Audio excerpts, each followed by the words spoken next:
Bonsoir tout le monde. Mon nom est Fabien Hébert. Je suis le président du conseil d'administration de l'Université de Hearst et je vais être votre maître de cérémonie pour ce soir. J'aimerais aussi vous aviser que l'événement est enregistré et sera diffusé sur Facebook ou les autres médias sociaux prochainement.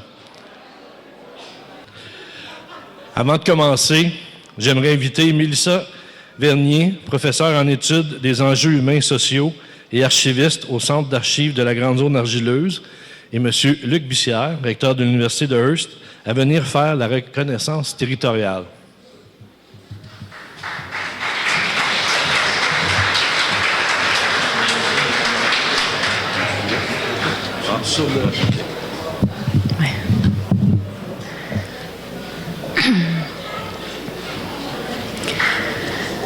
Ouaché, bonjour et bienvenue à l'Université de Hearst. Au nom des premiers peuples algonquins, Ojibwe, Cri, Oji-Cri et Métis du nord-est ontarien et de la baie James, j'aimerais rappeler que l'Université de Hearst et ses 3 campus sont situés sur leurs terres ancestrales qui ont été cédées au gouvernement canadien et ontarien en 1905 et 1906 par le traité numéro 9. J'aimerais aussi rappeler que ce traité a été signé dans un contexte d'abus de confiance, les nations autochtones ayant été tenues complètement à l'écart des négociations et des ententes qu'elles ont dû signer malgré elles. Les traités numérotés du tournant du 20e siècle, comme le traité numéro 9, sont pourtant loin de l'esprit de partage et de respect des traités conclus au moment des premiers contacts sur l'île de la Tortue.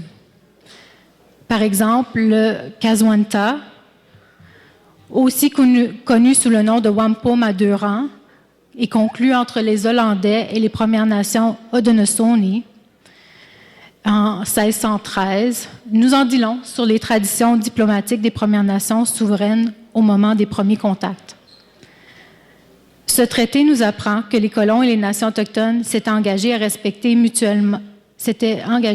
se respecter mutuellement sur le territoire de l'île de la Tortue. Les 2 rangs mauves représentent d'un côté les Hollandais dans leurs navires et de l'autre les Haudenosaunee dans leurs canots. Les 2 peuples naviguent sur le même fleuve, partagent un même territoire. Chacun s'engage ainsi à ne pas remettre en question la culture, les traditions, les lois, les langues et les modes de vie de l'autre.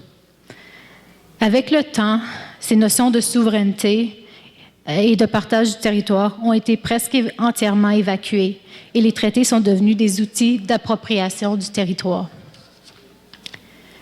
Des siècles de politique coloniale, notamment la loi sur les Indiens et les pensionnats autochtones, ont donné lieu à de nombreuses injustices ainsi qu'au génocide culturel des premiers peuples du pays.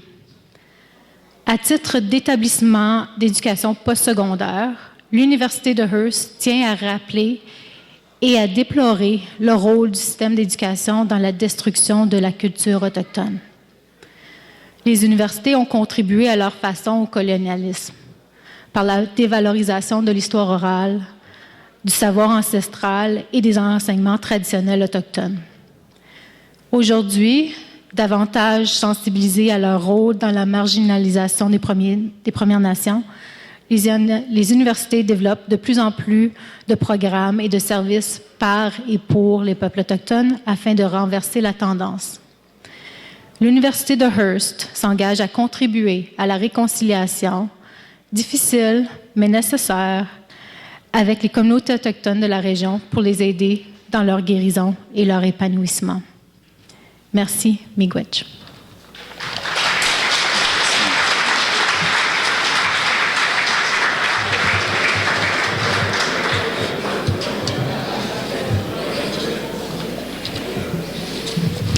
Merci beaucoup, Mélissa et Luc. Maintenant, j'aimerais souligner des invités spéciaux, des gens qu'on voulait reconnaître leur présence ici ce soir. Monsieur Raymond Tremblay, le premier recteur laïque de l'Université de Hearst. Madame Lynne Brouillette, présidente directrice générale de l'Association des collèges et universités francophones canadiennes. Monsieur Pierre Ouellette, recteur de l'Université de l'Ontario français et ancien recteur de l'Université de Hearst. M. Serge Miville, recteur de l'Université de Sudbury. M. Daniel Giroux, président du Collège Boréal. Mme Marie-Lisa Gosselin, directrice des affaires francophones au bureau de la ministre Mulroney. Messieurs et Mesdames les maires et conseillers municipaux de la région. M. Donald Lemaire, président de la Fondation de l'Université de Hearst. M. Denis Chef et Mme Édith Lamontagne, tous les deux détenteurs d'un doctorat honorifique de l'Université de Hearst. M. Loïc Virgile Baqueta, président de l'Association des étudiants de l'Université de Hearst. Les membres actuels ou anciens de notre Conseil des gouverneurs, ainsi que les membres de la Corporation du Collège de Hearst. Merci beaucoup de vous être déplacés pour venir avec nous ce soir. Je tiens également à excuser l'absence de M. Carole Jolin, président de l'Assemblée de la francophonie de l'Ontario. Il devait être parmi nous ce soir, mais malheureusement, son vol a été annulé à Toronto, donc il a dû rebrousser chemin. Nous vous avons demandé de venir ici aujourd'hui afin de célébrer avec nous un grand accomplissement monumental. On a rêvé grand, on a rêvé longtemps, mais le 1er avril 2022, notre rêve est devenu réalité. L'Université de Hearst a obtenu sa charte universitaire et est maintenant une université autonome. Donc, je vous invite à prendre vos verres.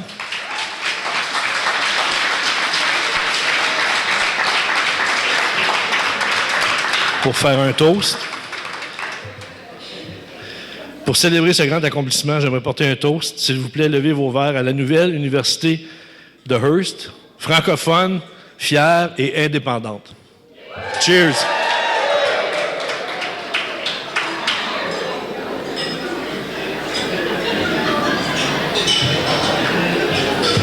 Je pense que ça mériterait même un autre Yahoo, hein? Hein? Yeah. Hey, oui!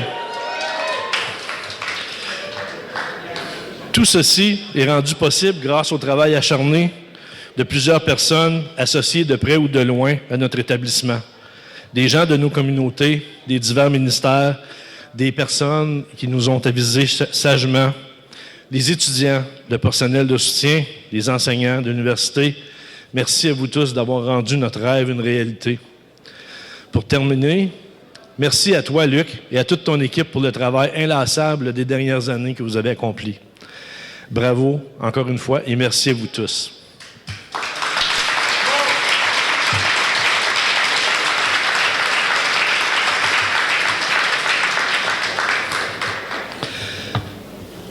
L'autonomie de l'Université de Hearst n'aurait pas été possible sans l'appui et l'aval du ministère des Collèges et des Universités de l'Ontario.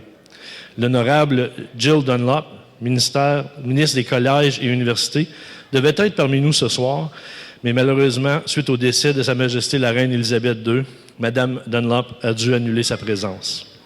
The Honorable Jill Dunlop, Minister of Colleges and University, was supposed to be here with us this evening.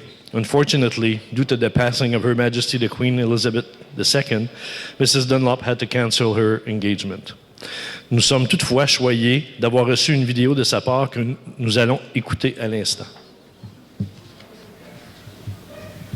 Bonsoir tous. Je m'appelle Jill Dunlop. Je suis ministère des collèges et universités. I want to thank you for the opportunity tonight to say a few words at your special event. Bien que je ne puis pas participer en personne, je tenais à souligner l'importance de deux moments historiques à l'Université de Hearst. Since it was first established 70 years ago, thousands of students have been able to pursue a university education in northeastern Ontario and find work in the region upon graduation. As Minister, I want to personally thank you for making Ontario stronger by providing students with access to high-quality French language education for the past 70 years. Quelle incroyable réussite! Our government also recognizes and appreciates the importance of ensuring that post-secondary sector includes French language education that is governed by and for Francophones. And that brings me to the other important milestone you are celebrating today. As our province's second French language standalone university, you now have the authority to develop new programs and partnerships and recruit even more Francophone students in Northern Ontario. Vous pouvez être fiers de votre travail pour atteindre cette étape importante. Félicitations! Moving forward, together we will continue to build and support strong and vibrant Francophone communities, contributing to the overall prosperity of our province for all Ontarians. Encore une fois, félicitations pour l'attente et ces jalons historiques. Merci.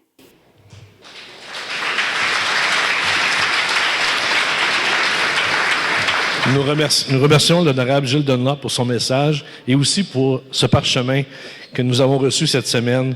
Nous allons l'afficher fièrement sur les murs de notre établissement. We would like to thank the Honorable Jill Dunlop for her message, as well as for this scroll that we received this week.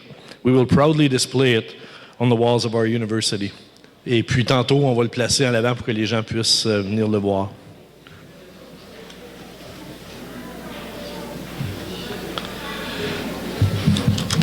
Nous avons aussi beaucoup travaillé ces dernières années avec le ministère des Affaires francophones. Malheureusement, l'honorable Caroline Mulroney, ministre des Affaires francophones, ne pouvait être parmi nous ce soir et elle aussi nous a fait parvenir un message vidéo que nous allons écouter. Bonjour à toutes et à tous. Je tiens tout d'abord à vous remercier pour l'invitation. Cet événement spécial vient non seulement célébrer la riche histoire de l'Université de Hearst, mais donne aussi le coup d'envoi à son prochain chapitre très prometteur. Je suis heureuse qu'à l'occasion de son 70e anniversaire et après 2 ans d'apprentissage en ligne, l'université accueille enfin une cohorte d'étudiantes et d'étudiants en personne sur ses 3 campus. Je suis également ravie de fêter l'autonomie de l'institution acquise le 1er avril 2022. L'Université de Hearst peut maintenant décerner des diplômes, faire ses propres choix concernant ses partenariats et ses initiatives, et ainsi continuer d'assurer sa croissance et son avenir. Quelle fierté pour les étudiantes et les étudiants de voir le nom de l'U2H en haut du diplôme. Vous étiez la première université uniquement francophone et vous nous avez inspirés. Le gouvernement Ford reconnaît le rôle central qu'occupe cet établissement d'enseignement postsecondaire de langue française pour les francophones du nord de la province. L'Université de Hearst, de son côté, continuera de préparer et d'encadrer la main-d'œuvre francophone et bilingue de demain, dont notre province a tant besoin aujourd'hui et dans les années à venir. Nous comptons sur ces jeunes en provenance de 25 pays, de la francophonie internationale, pour contribuer à l'essor économique de la ville de Hearst, aujourd'hui centenaire, ainsi qu'au rayonnement et à la prospérité du Nord et de toute la province. Afin de bien marquer cette étape importante qu'est son autonomie, l'Université de Hearst fait aujourd'hui peau neuve grâce à sa nouvelle identité visuelle et à l'image du dynamisme de l'université. J'ai déjà hâte d'applaudir les prochaines avancées de l'institution. J'aimerais terminer en saluant le leadership et l'engagement du Conseil des gouverneurs, du recteur M. Bussière, ainsi que de l'ensemble du corps professoral. N'oublions pas toutes celles et tous ceux qui s'investissent quotidiennement dans la réussite de cette institution. Je pense aux administratrices et aux administrateurs, aux étudiantes et étudiants, et aussi aux diplômés qui font rayonner la réputation de l'université au-delà de ses murs. Je vous dis bravo et surtout merci. J'en profite pour souhaiter à chacun et chacune d'entre vous un merveilleux jour des Franco-Ontariens et des Franco-Ontariennes. Le 25 septembre est à nos portes et je sais que vous saurez bien le célébrer.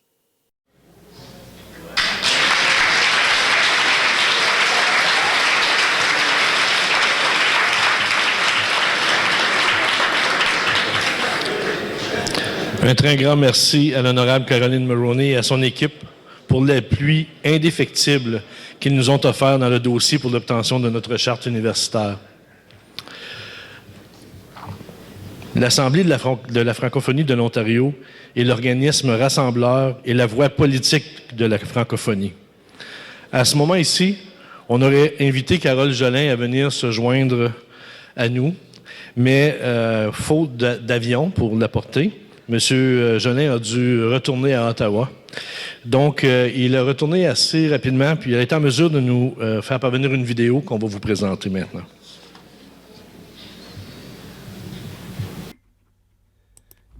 Monsieur Fabien Hébert, président du Conseil des gouverneurs, Monsieur Luc Bussière, recteur de l'Université de Hearst, membres et sympathisants de la communauté franco-ontarienne, chers invités distingués, bonsoir. C'était certes dans mon intention d'être avec vous pour cette cérémonie aujourd'hui. J'étais d'ailleurs rendu à Toronto quand Porter a annulé mon vol en direction de Timmins. Donc, je me retrouve à nouveau dans mon sous-sol en train d'enregistrer une allocation pour un événement auquel j'aurais aimé participer. Mais, cependant, j'ai le cœur heureux et les pieds légers. L'autonomie tant rêvée et tant recherchée de l'Université de Hearst est enfin acquise. L'Université de Hearst est engagée auprès de la communauté francophone et des francophiles du nord-est de notre province depuis ses origines. Malgré ses multiples métamorphoses, une chose n'a jamais changé: son rôle essentiel dans l'épanouissement de plusieurs générations de francophones et de francophiles, non pas seulement du nord-ouest de la province, mais de l'ensemble de l'Ontario et de la francophonie internationale.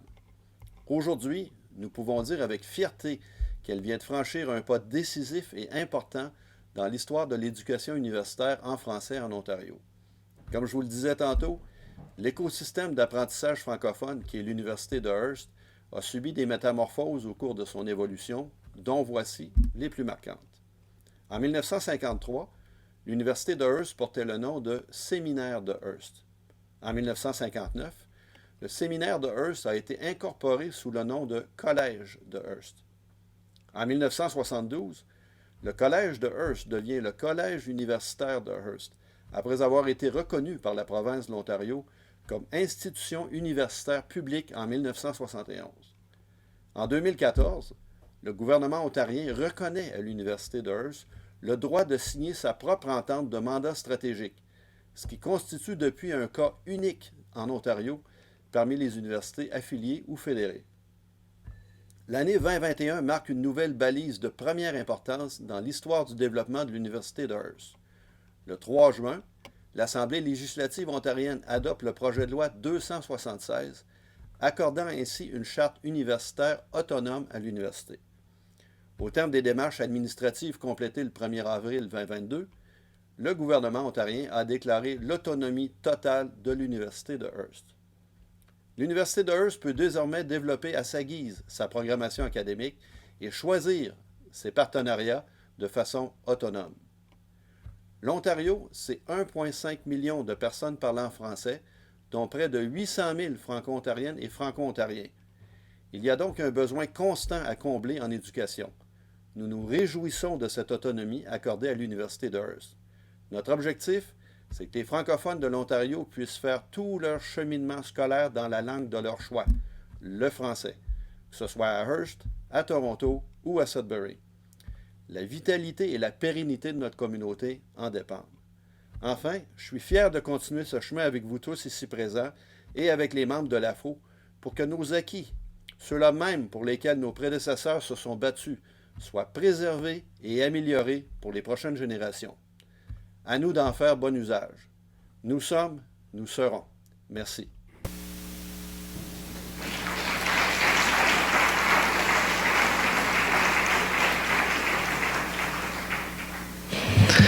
Merci à M. Jolin. Et c'est vrai ce que M. Jolin disait, on est vraiment chanceux, choyés dans nos communautés, à Hearst, Kapuskasing, Timmins et la région, d'être capables de poursuivre nos études en français au niveau universitaire. C'est vraiment très bien. Maintenant, on va passer la parole à quelqu'un en chair et en os. À part de moi, là. L'Association des collèges et universités de la francophonie canadienne est un partenaire national important avec qui on travaille. Récemment, la CUFC nous a beaucoup appuyés avec la mise en œuvre de notre nouveau programme de diplôme d'études supérieures en psychothérapie, qui a commencé il y a quelques semaines. Donc, j'aimerais inviter Mme Lynne Brouillette, présidente directrice générale de la CUFC, à nous adresser la parole.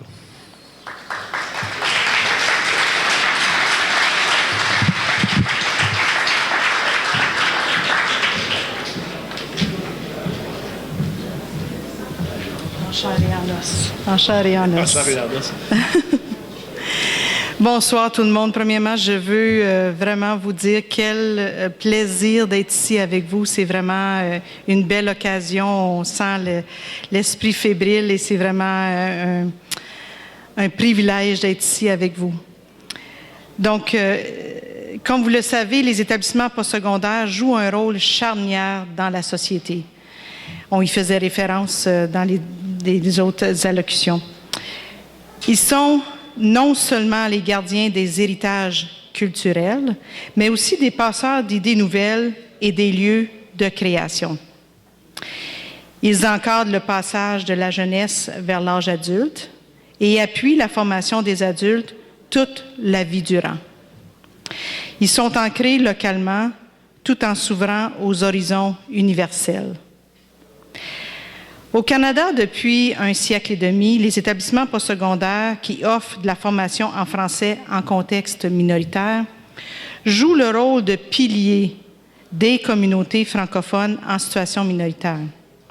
Ils sont reconnus comme des maillons essentiels du continuum de l'éducation en français et de la vitalité de ces communautés et servent de rempart contre l'assimilation en offrant des lieux de vie en français dont l'effet est durable.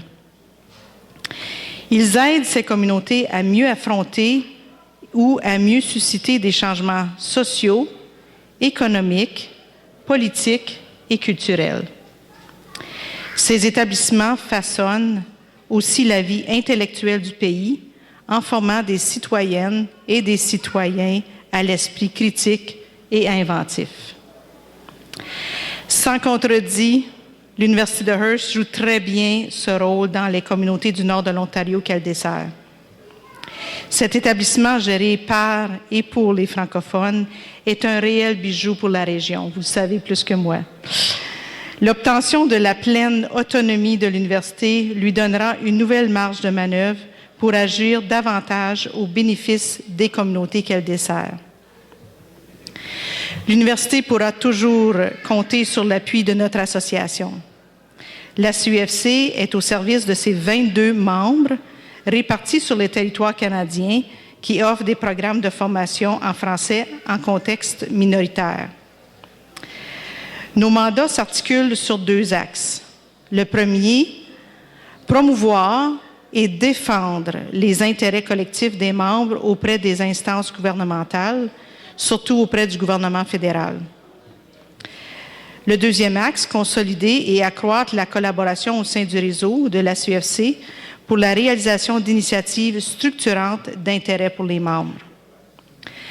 Dans les dernières années, l'association a eu beaucoup de succès à obtenir des appuis financiers de plusieurs ministères fédéraux auxquels les établissements postsecondaires peuvent bénéficier.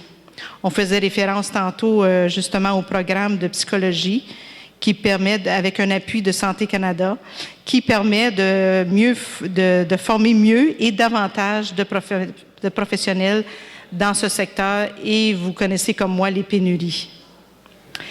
Et plus récemment, en termes de succès, l'obtention d'une enveloppe de 121 millions de dollars pour le postsecondaire.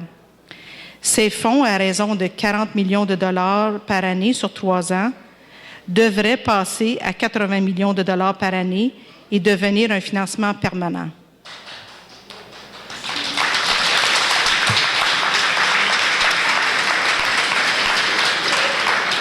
Et justement, au mois de mars l'année passée, l'université annonçait l'octroi de 5,7 millions de dollars qui provenaient en partie de cette enveloppe et en partie du gouvernement provincial. Donc, il me reste à féliciter Luc et son équipe pour un travail extraordinaire et exemplaire. Merci.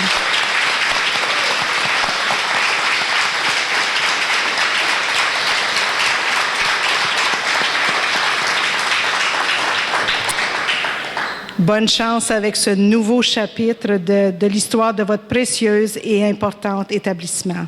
Merci, bonne soirée.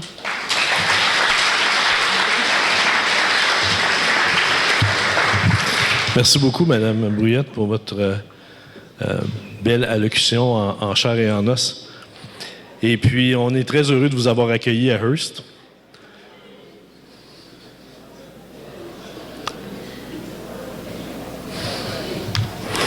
Donc maintenant, pour mener à bien un projet comme l'autonomie de l'Université de Hearst, on a besoin de leadership. Je pense que, Lynn, tu nous as fait une bonne introduction du sujet. J'inviterai donc maintenant le recteur de l'Université de Hearst, M. Luc Bussière, à venir nous adresser la parole. Il enchaînera ensuite avec une présentation de la ligne de temps de l'université. Et Luc m'a fait une promesse, il m'a dit qu'il s'en tiendrait à moins d'1 heure.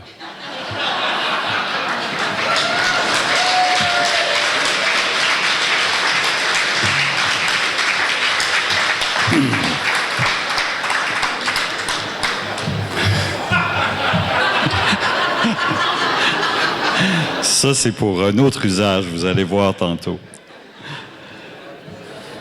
Merci tellement tout le monde d'être là aujourd'hui.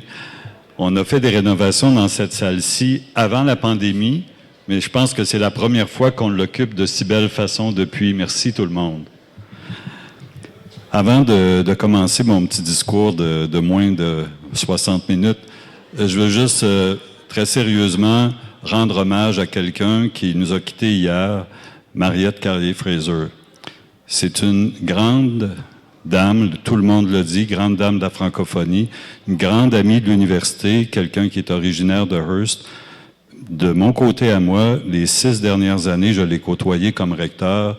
Ça a été une conseillère hors pair, toujours disponible, puis que j'appréciais particulièrement parce qu'elle ne faisait pas usage de la langue de bois, comme on dit. Si on va tester une idée avec Mariette, on a l'heure juste. Mais elle était tellement engagée, elle a joué un rôle que je n'essaierai pas de résumer ici, mais c'est certainement une grande amie, une grande leader que la francophonie a perdue. Donc, je veux aujourd'hui souligner son rôle exemplaire. On parlait de leader tout à l'heure, c'en était assurément toute une.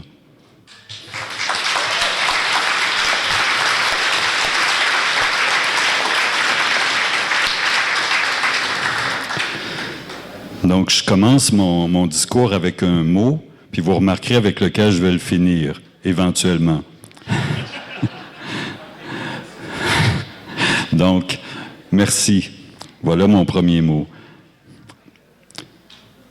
Merci à toutes les personnes présentes ici aujourd'hui, à nos invités d'honneur, celles qui ont pu venir, comme Fabien disait, en chair et en os, et tous les autres qui auraient bien voulu, qui nous ont envoyé des mots, des beaux mots là, qu'on n'a pas le temps de partager ce soir, mais qui nous ont touchés.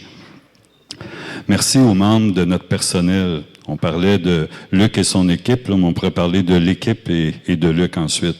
Des membres de notre personnel enseignant, de notre personnel, tout le reste du personnel administratif, notre personnel d'entretien, tout le monde est dans cette équipe-là. Merci aussi aux autres joueurs de notre équipe, et ils sont les plus nombreux et nombreuses, nos étudiants et nos étudiantes, comme on disait tantôt, qui viennent de 25 pays différents.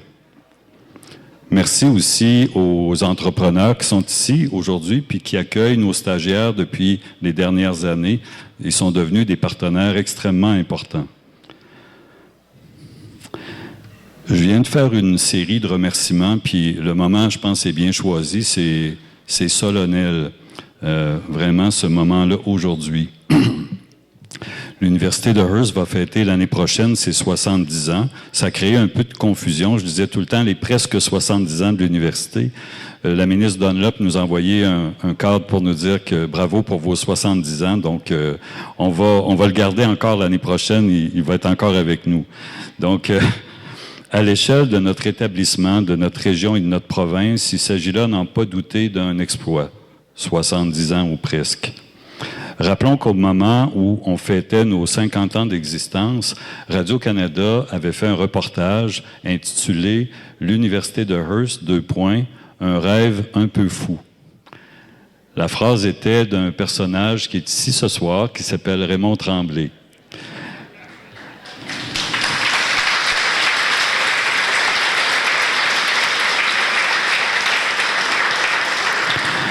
L'air de rien, nous venons d'ajouter 2 décennies de plus à ce rêve un peu fou.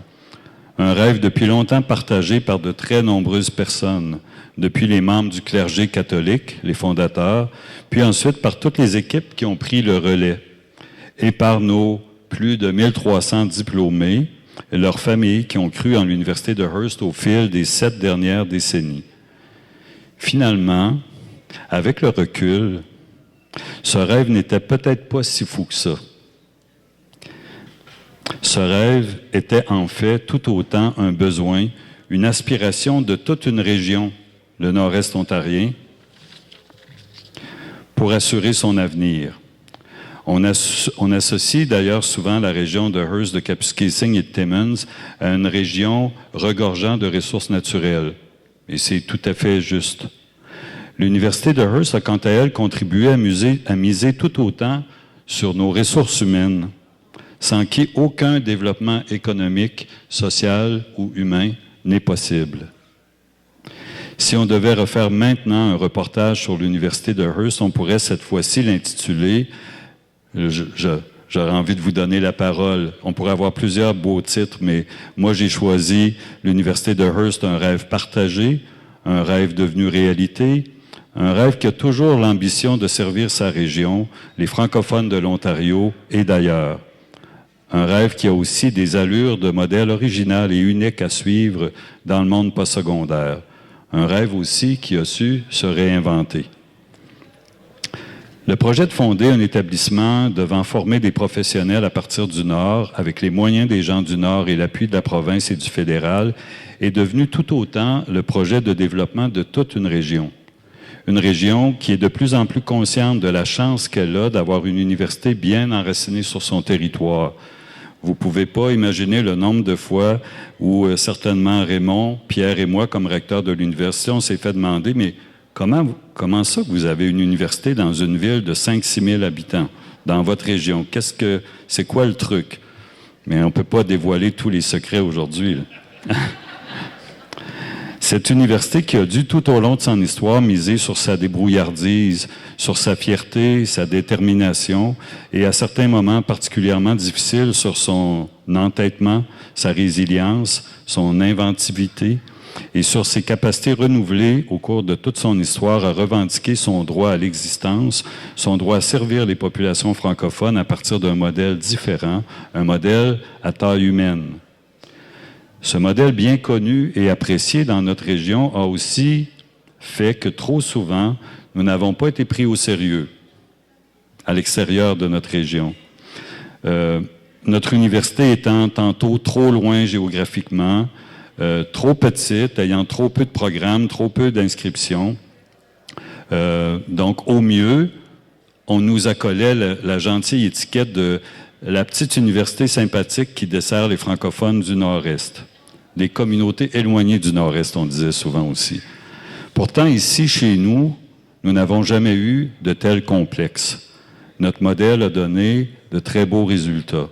Il a permis à de très nombreuses personnes de se former ici, d'y vivre et d'y travailler, mais aussi, rappelons-le, d'aller contribuer ailleurs, en province, au développement de la francophonie, comme Pierre Ouellette, qui travaille dans le centre sud-ouest maintenant à diriger l'Université de l'Ontario français, mais on pourrait multiplier les exemples des gens d'ici qui sont allés ailleurs.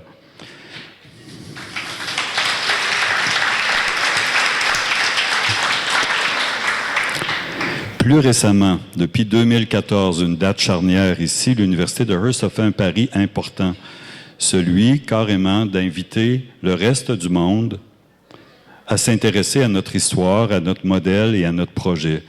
Nous nous sommes transformés, j'aime l'expression, en véritable laboratoire pour repenser le modèle universitaire à partir de nos cours en bloc, de nos stages obligatoires dans tous nos programmes, de notre préjugé favorable pour l'interdisciplinarité et l'apprentissage expérientiel, en misant ainsi sur une plus grande polyvalence de nos diplômés. Nous avons été jusqu'à penser que notre modèle pourrait intéresser non seulement les Franco-Ontariens du Nord, mais aussi ceux de partout en province, d'ailleurs au pays et de la francophonie internationale. Vous avez rencontré aujourd'hui plusieurs personnes qui sont issues de ce rêve-là, qui était là aussi pas si fou finalement de cette ouverture sur le monde. Donc, qu'en est-il aujourd'hui? Eh bien, nos inscriptions en équivalence à temps complet depuis 2014 ont augmenté de, qui veut dire un pourcentage, 175% d'augmentation.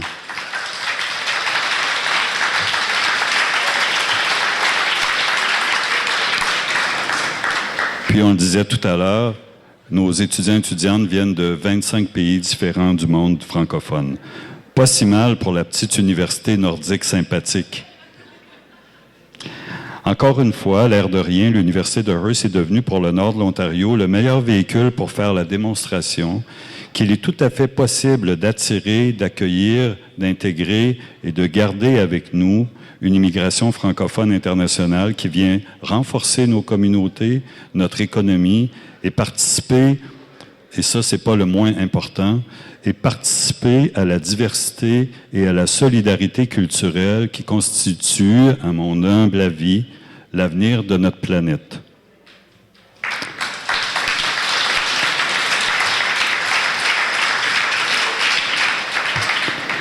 Donc, fier de nos réalisations, l'Université de Hearst a aussi été solidaire des francophones de façon générale. D'abord au moment de la mise sur pied du Collège boréal dans les années 90. Il y a eu des appuis qui ont été faits de notre côté à ce moment-là. On l'a fait à nouveau pour les francophones du Centre-Sud-Ouest qui revendiquaient eux aussi le droit des services postsecondaires en français.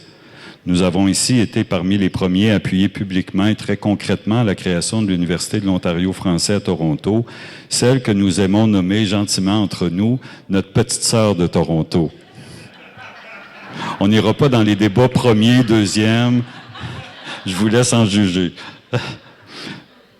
Nous travaillons ensemble, donc, avec l'UOF à faire une place... Oups, j'ai sauté des lignes. OK. Même dans les heures les plus sombres de l'histoire de l'UOF, nous sommes restés à leur côté sans broncher. Nous avons su être patients et solidaires quand nous entendions partout que l'Ontario allait avoir sa première université francophone ou qu'on ne pouvait pas lui enlever sa première université francophone. Aujourd'hui, nous en sommes à travailler de pair avec l'Université de l'Ontario français pour mettre sur pied ce qui pourrait devenir le réseau des universités de la francophonie canadienne.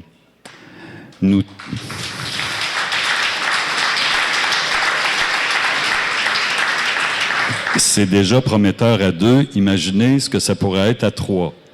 Donc, nous travaillons donc à faire aussi une place au sein de notre réseau en développement à l'Université de Sudbury. Serge Miville est ici ce soir, le recteur de l'Université de Sudbury. L'Université de Sudbury qui cherche à relancer ses activités en tant que 3e université francophone en Ontario. Parions qu'ensemble, nous ferons de ce rêve aussi une réalité.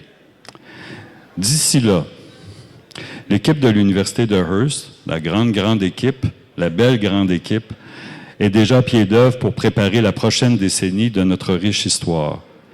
Qu'est-ce qui viendra après l'obtention de notre indépendance pour notre université, après la garantie d'un financement vraiment plus significatif de la province pour notre établissement, après la mise en place de notre premier programme de 2e cycle en psychothérapie, qui est aussi notre premier programme offert complètement à distance, qui permet à des gens, la moitié de notre première cohorte vient d'ailleurs que du nord de l'Ontario, donc du reste de l'Ontario.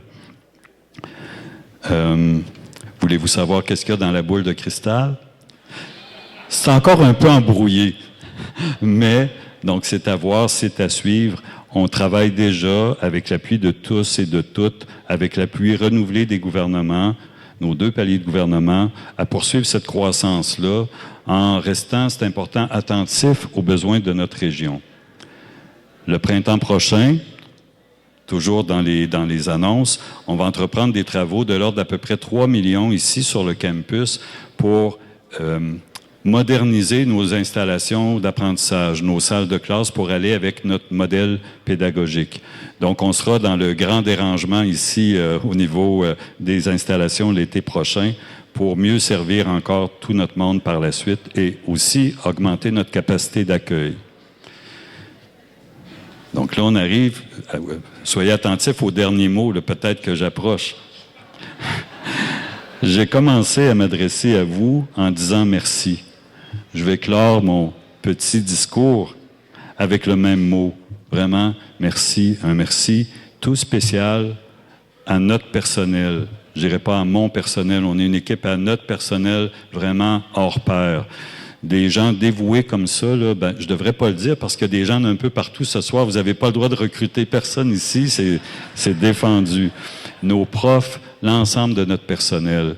Donc, merci à notre personnel. Puis quand je dis un personnel hors pair, là, c'est loin d'être exagéré. Un merci tout spécial aussi à notre belle gang d'étudiants puis d'étudiantes. Puis je suis tellement content qu'ils soient nombreux ce soir, venus du campus de Timmins, en autobus, du campus de Cap.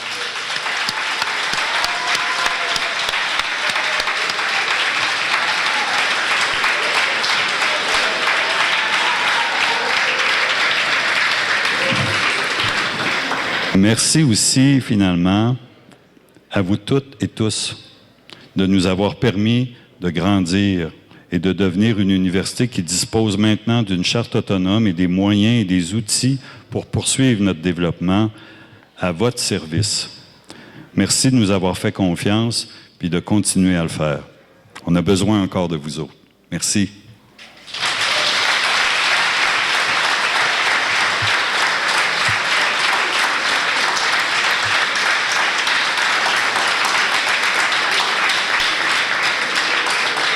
Là, j'ai eu un privilège. Je peux m'adresser à vous 2 fois ce soir. Je commence ma 2e. Donc, un petit mot sur ce qui va suivre. D'abord, bon, on vous a préparé un petit retour dans l'histoire sur les fameuses 7 décennies, qu'on se rappelle d'où on vient. Là, on est en train de regarder où on va, mais on peut aller là parce qu'on a cette histoire-là derrière nous, grâce à nos prédécesseurs. Donc, on va faire ça. Je vais inviter quelqu'un à venir avec moi, Raymond Tremblay, pour nous faire ce voyage-là dans le temps.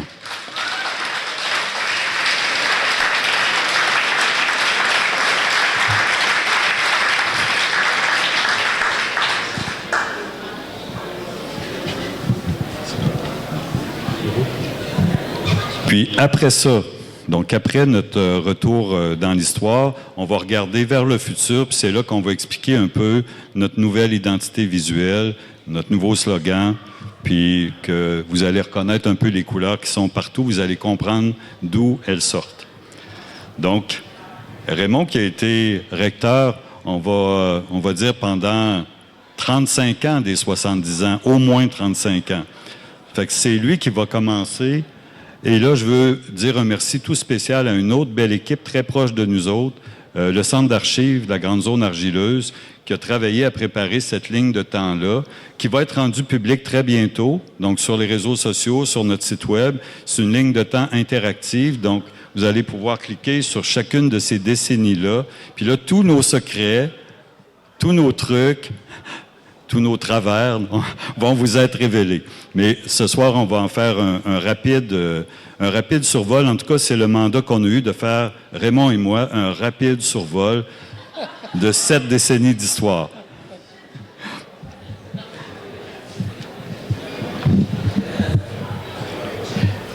OK. Donc, on va commencer par la fin. Je m'excuse pour les historiens et les historiennes dans la salle. On triche un petit peu. Donc, 2022, c'est notre autonomie. OK? Là, j'en vois des historiens qui réagissent, là. Ils sont pas capables. L'occasion était trop belle, les amis, désolé. Donc, 2022. Là, on le sait, c'est le but de notre célébration ce soir, mais Jannick va nous ramener, préparez-vous pour un petit voyage dans le temps, 70 ans en arrière. Puis là, Raymond va nous raconter des choses. Moi, je reprendrai la parole un peu plus tard, le petit jeune à la fin.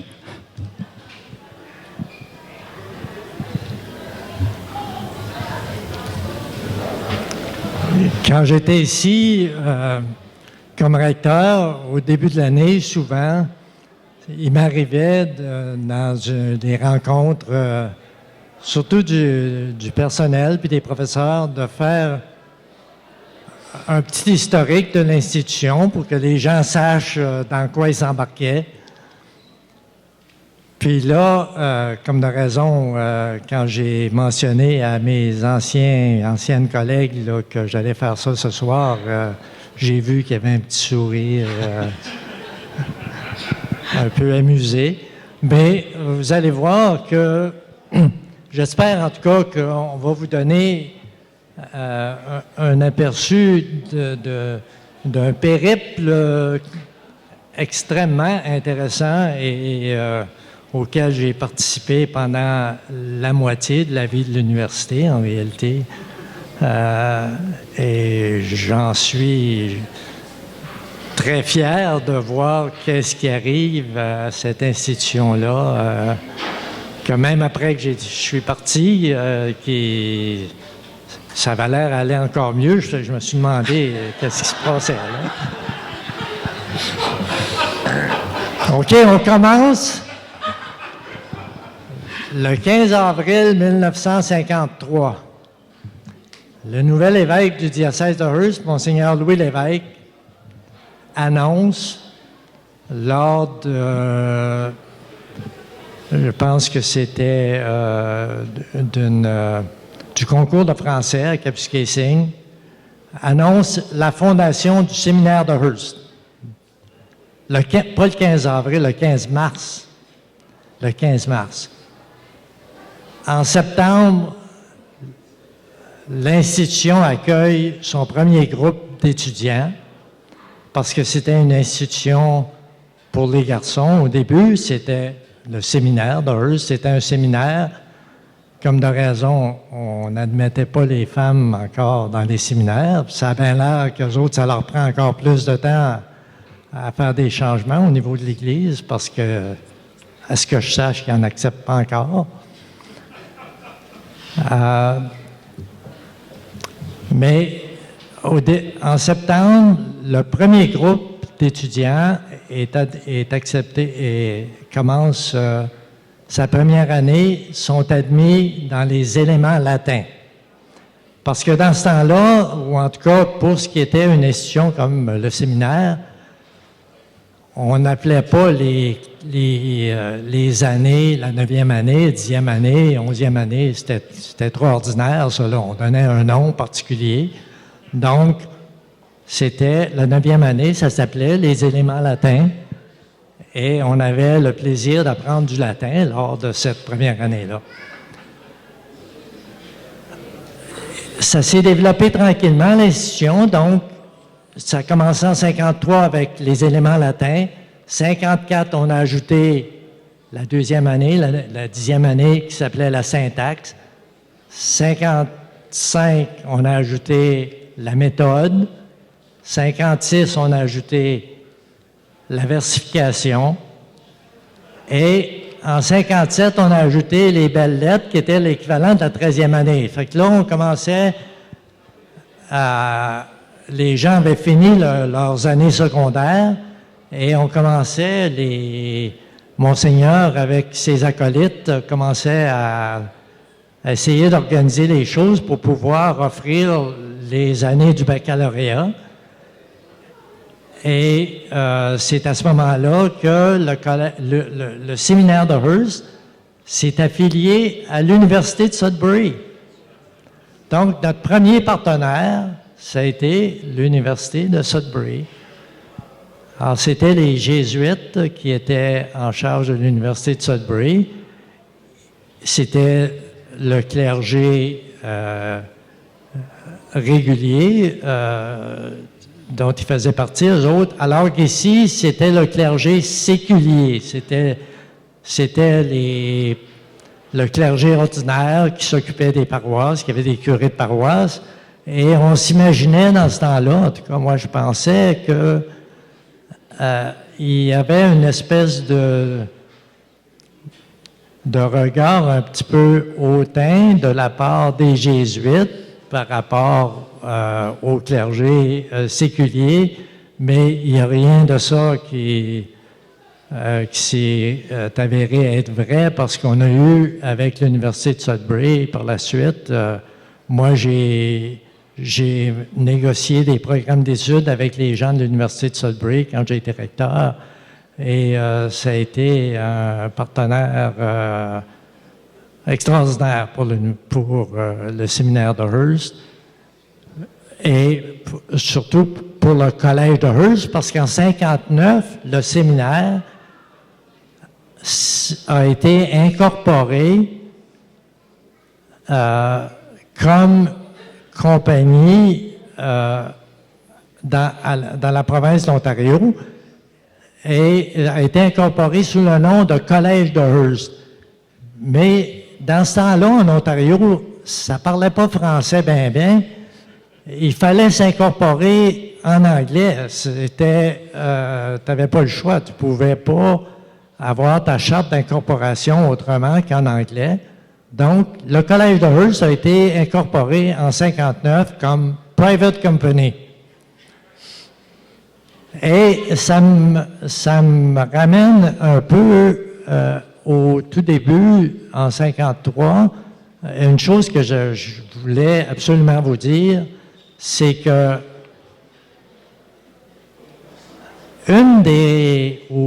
la réponse à la question que Luc se fait poser, ou que Pierre, ou que moi, on se faisait poser, comment ça se fait que vous avez une université dans le fond du bois comme ça, dans une petite ville? La réponse, c'est qu'il y avait une personne qui avait un pouvoir décisionnel ici, dans notre région. Ça n'aurait jamais vu le jour, une institution comme celle-là, si la décision avait dû être prise à Toronto. Il n'y a jamais personne à Toronto qui aurait voulu prendre une décision comme ça. Il serait fait clairer le lendemain matin. Mais on avait quelqu'un qui avait un pouvoir décisionnel, mais qui avait aussi un pouvoir d'influencer ou de conviction parce qu'oubliez pas qu'une institution comme celle-là, il fallait qu'elle soit financée en 1953. Donc, Monseigneur Louis Lévesque a été obligé de convaincre ses diocésains, ses diocésaines, ses ourailles, ses curés de paroisse surtout, de donner de l'argent pour financer cette institution-là. Alors, c'était pas une petite tâche que de venir à bout de convaincre les gens.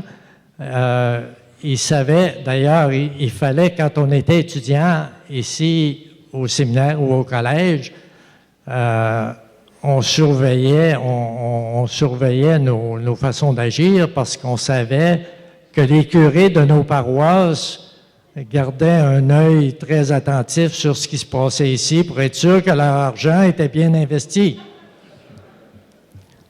Donc, je continue en 57, après la belle lettre, il fallait qu'on puisse décerner des grades universitaires, des baccalauréats. Le premier groupe qui se rendait au baccalauréat, c'est en 1961 qui est arrivé là. Donc, les dernières années, ça s'appelait la rhétorique, la philo 1, la philo 2. Et après la philo 2, c'était le bac SR. Donc, c'est arrivé en 61, le premier groupe de diplômés, 7 diplômés, que j'ai tous connus, moi, parce que j'étais étudiant ici depuis 57, moi. Donc, mon association avec le séminaire de Hearst, le collège de Hearst, le collège universitaire de Hearst, l'université de Hearst, j'étais là tout le temps, moi, là. Soit comme étudiant, ou soit comme professeur, ou soit comme dirigeant, comme recteur.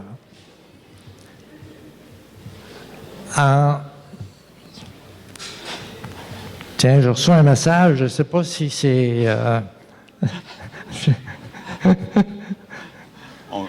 C'est juste ça ici, Raymond. OK. J'avais pas... Bon, Luc me montre l'heure, mais je n'ai pas remarqué à quelle heure j'ai commencé. Ça fait que...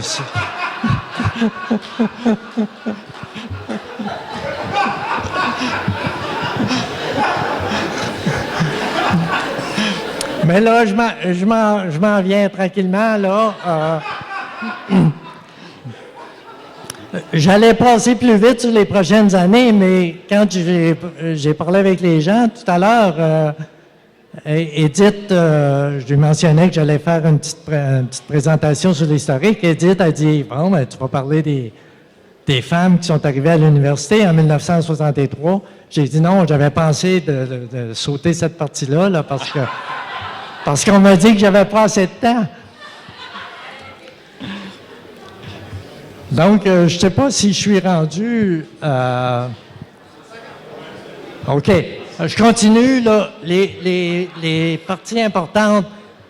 En 1968, la province d'Ontario a accordé aux francophones de la province la possibilité de créer leurs propres écoles secondaires de langue française publique. Si vous vous rappelez, on avait ici à la fois le secondaire et l'universitaire, ce qui voulait dire que la partie secondaire allait tout simplement disparaître tranquillement et être absorbée par la nouvelle école secondaire publique de Hearst, qui était le Hearst High School, l'école secondaire de Hearst, et qu'il nous resterait juste la section universitaire. Donc, à ce moment-là, la clientèle de l'institution venait d'être réduite à peu près de 80%. Fait que c'est pas d'hier qu'on a eu des difficultés avec les petits nombres.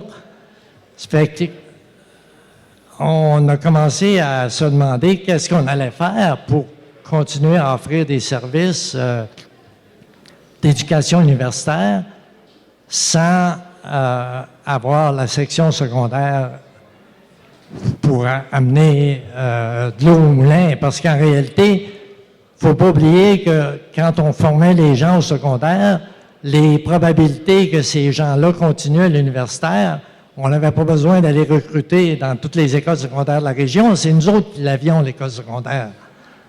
La seule. En parlant, je dis nous autres, là, parce que j'ai été étudiant de 57 à 65, mais ensuite je suis revenu à l'université comme professeur en 1968. Fait que c'est pour ça, à partir de 68, qui était l'année où on a créé les écoles secondaires de langue française, je ne savais pas que je me faisais embaucher par une institution qui était sur le point de disparaître, là. Fait que on a commencé à faire des démarches pour que l'institution puisse continuer à offrir des programmes de l'IMO universitaire.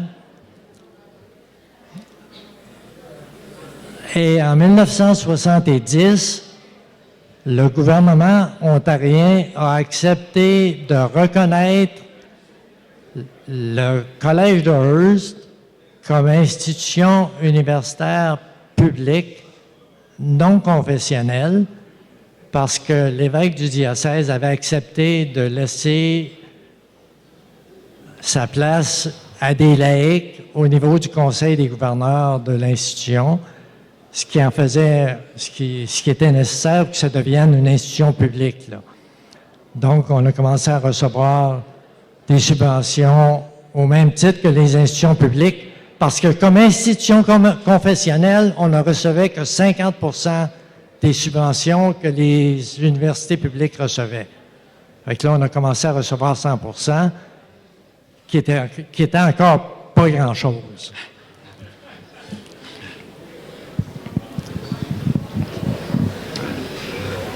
Je pense que Luc, Bon, OK, ça passe assez vite les années après ça.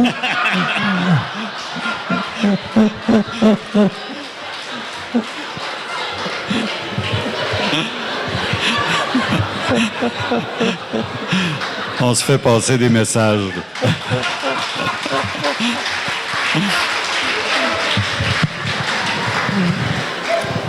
Ben merci, moi je pourrais m'en aller après que j'aurais dit mon dernier petit mot. Oui. Oui. En tout cas, vous ne pouvez pas savoir jusqu'à quel point je suis fier d'avoir participé puis contribué à ma façon à la progression de ce joyau qu'est l'Université de Hearst.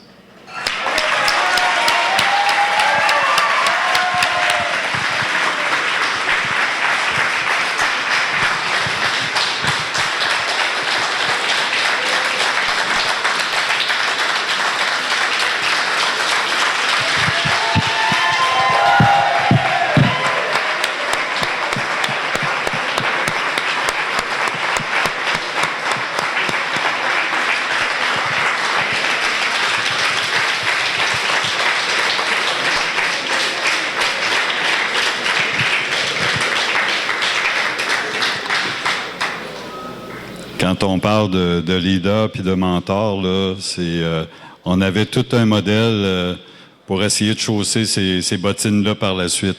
Raymond lui disait « ça va bien aller, ça va bien aller ». Il s'en allait le cœur léger. OK, vous êtes chanceux, moi j'aimerais juste un petit bout d'histoire à couvrir. Je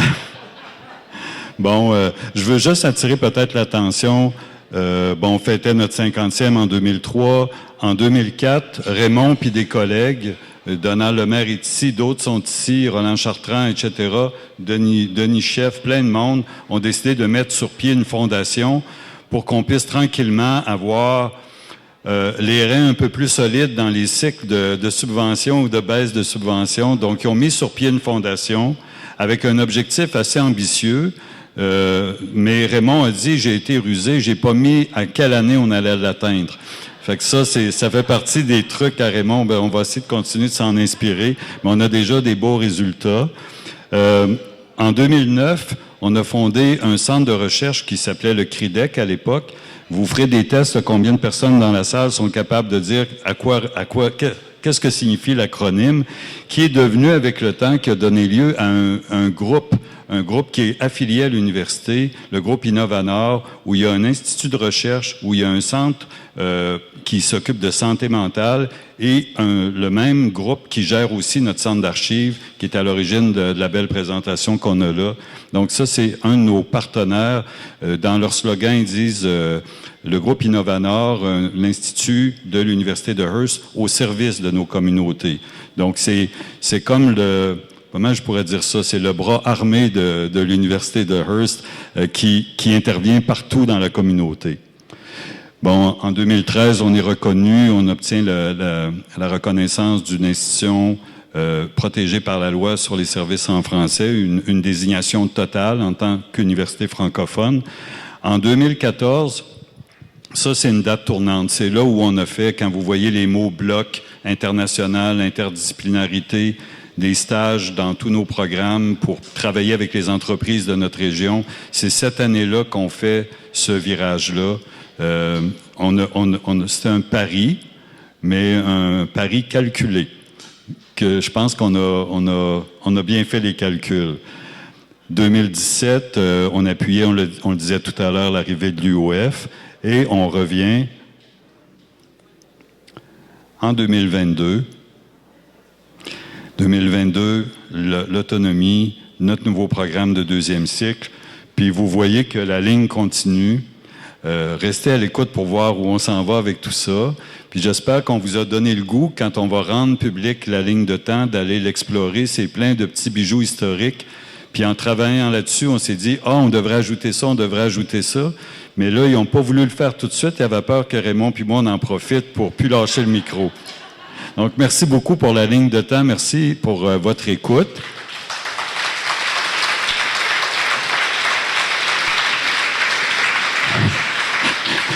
Puis là, j'ai quelqu'un de très patient ici qui attend dans l'escalier que je lui donne la parole. Donc là, maintenant, l'avenir. Stéphane Girard, un de nos profs dans le programme d'études des enjeux humains sociaux, un prof en littérature et de bien d'autres choses, je dois dire, va venir vous expliquer un peu qu'est-ce qu'on doit reconnaître dans ces nouvelles couleurs, nouveaux slogans, nouveaux logos. À toi, Stéphane, merci.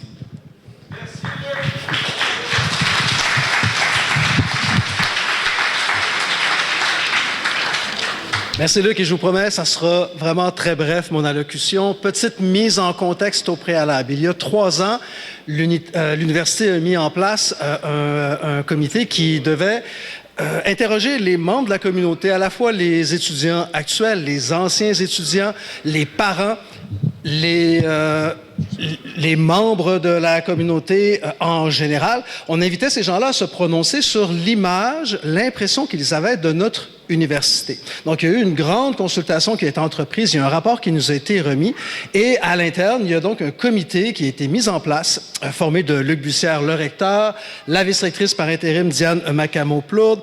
Il y avait Marcel Réaume qui représentait le Conseil des gouverneurs, Chantal Pelletier qui est la responsable des établissements, Jannick Saint-Pierre qui est la responsable technicienne en informatique, Émilie Lacroix qui est l'adjointe à la direction et moi-même, Stéphane Girard, qui représentait le corps professoral.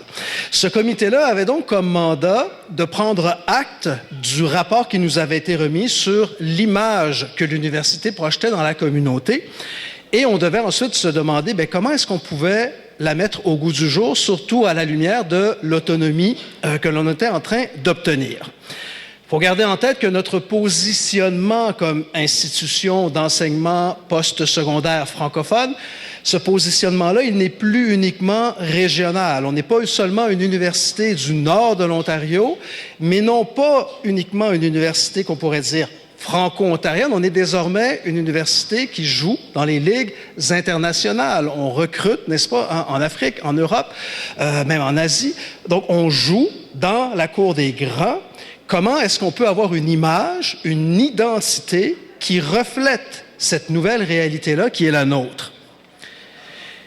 Il y a quelques traits identitaires que nous cherchions à mettre de l'avant et qui nous semblaient être représentatifs de ce que nous sommes comme institution. L'idée que nous sommes une université inclusive, intègre, novatrice, ouverte, visionnaire, gagnante, engagée et libre. Tous ces principes-là, nous les avons synthétisés sous l'idée d'immersion. Qu'est-ce qu'on entend par l'immersion? Quand on est inscrit à un cours en bloc intensif, on est vraiment immergé dans la matière. Les étudiants qui sont avec nous depuis 2014 le savent. On est uniquement concentré sur une seule matière, donc on est vraiment immergé dans notre sujet. La petite taille de nos groupes fait que la relation professeur-élève favorise aussi un contact de proximité. Donc, on est encore dans cette logique-là d'immersion. Nos campus sont bien ancrés dans les communautés. Donc, on ne peut pas dire que l'université, elle est coupée de son environnement. Elle est aussi dans un rapport immersif avec les communautés qui l'hébergent. Et enfin, l'angle expérientiel avec notre volet professionnel, les stages en milieu de travail font que nos étudiants ne sont pas enfermés dans une tour d'ivoire, mais ils sont, encore une fois, bien en contact avec le milieu au sein duquel l'université évolue. Donc, tous ces principes-là peuvent être synthétisés par l'idée d'immersion. Comment est-ce que l'on peut traduire cette idée-là d'immersion en langage visuel? Nous avons tout d'abord opté pour 3 couleurs. 3 couleurs qui représentent le Nord. L'eau, les minerais, l'or, les forêts. Donc, 3 ressources typiques de notre région et qui renvoient aux 3 villes où l'Université de Hearst est installée. Ces 3 couleurs-là, elles sont aussi inspirées directement ou indirectement de couleurs qui sont associées soit aux armoiries ou soit au logo des villes de Timmins, de Kapuskasing et de Hearst. Donc, l'idée de cette trilogie-là était essentielle à nos yeux que dans notre logo et tout le langage visuel qui allait l'accompagner, qu'on sente bien l'appartenance à ces 3 communautés. Le fait que dans les 3 villes, il y a également 3 édifices. Il y a 3 campus qui sont fortement ancrés dans ces villes-là. Donc, on voulait que la notion de encore une fois, cette trilogie-là soit visuellement repérable, qu'on puisse identifier symboliquement les 3 campus par l'intermédiaire de notre logo, par l'intermédiaire donc de 3 formes géométriques distinctes. Le fait aussi qu'on privilégie le mode d'enseignement en bloc, ça nous a permis d'investir l'imaginaire du bloc et du cube. Parce que si on repense à qu'est-ce que c'est un bloc, c'est, remettez-vous à la place d'un jeune enfant là, qui commence à jouer avec des petits cubes de bois, qui sont une première manière pour lui d'appréhender le monde qui l'entoure, donc d'exercer un certain contrôle sur son environnement immédiat. Donc, c'est un premier rapport à l'autre qui est en train de se mettre en place par l'intermédiaire de ces cubes-là. On peut également penser, pour les plus vieux, aux blocs Lego, qui sont ces petites briquettes de couleurs vives que l'on peut assembler ensemble pour élaborer des structures un peu plus complexes. On peut suivre le manuel qui vient dans la boîte, mais on peut aussi donner libre cours à son imagination et imaginer des structures de plus en plus inédites. Vous remarquerez peut-être que ces formes géométriques-là, elles rappellent également un jeu vidéo comme Tetris, où on s'amuse à insérer des formes les unes à l'intérieur des autres pour gagner. De Tetris, jeu vidéo, on en arrive aux communications numériques. Le fait que le cube, le carré, c'est aussi le pixel, la petite unité d'information par laquelle on communique via nos écrans sur nos téléphones intelligents, nos ordinateurs. Donc, on voulait qu'il y ait ce côté-là moderne également dans le carré.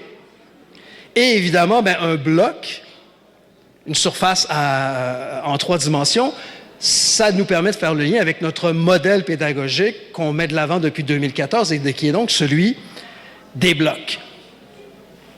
Et on en arrive finalement au logo suivant qui est solidement ancré dans le sol. Vous voyez que vous avez 2 pattes larges et solides qui viennent vraiment symboliser cet ancrage-là dans les communautés de l'Université de Hearst.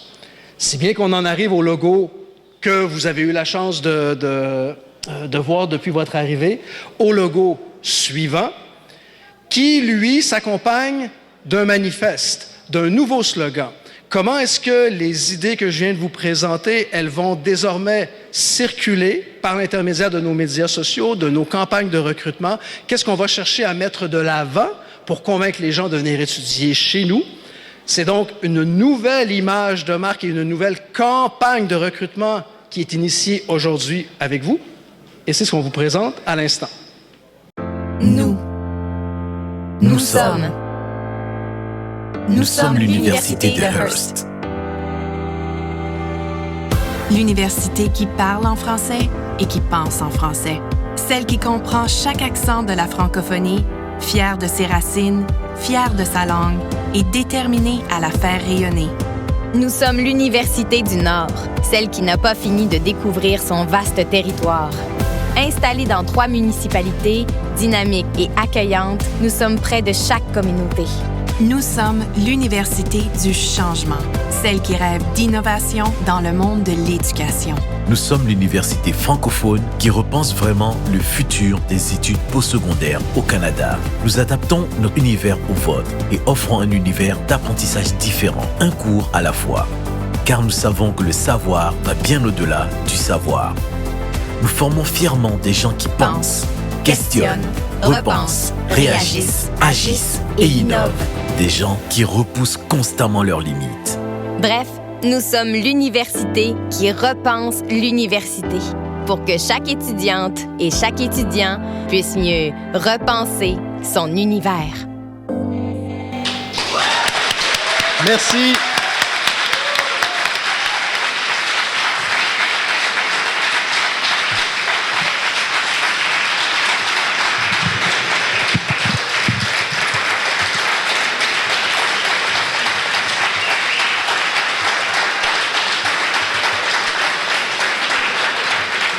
Merci beaucoup, Stéphane, pour l'explication que tu viens de nous donner. Et puis, bravo à toute l'équipe qui a travaillé à la création de la nouvelle identité visuelle de l'université. C'est incroyable. Donc, ça termine nos présentations. J'ai juste quelques petites annonces à faire.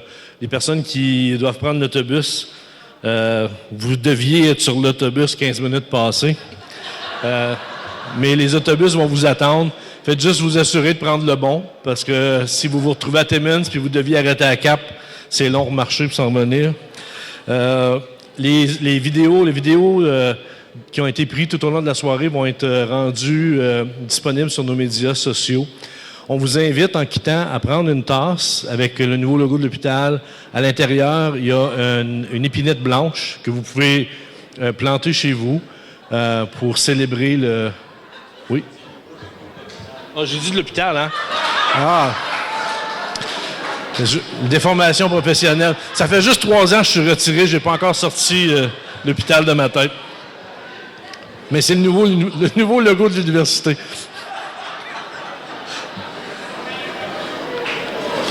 Il y a aussi du matériel promotionnel.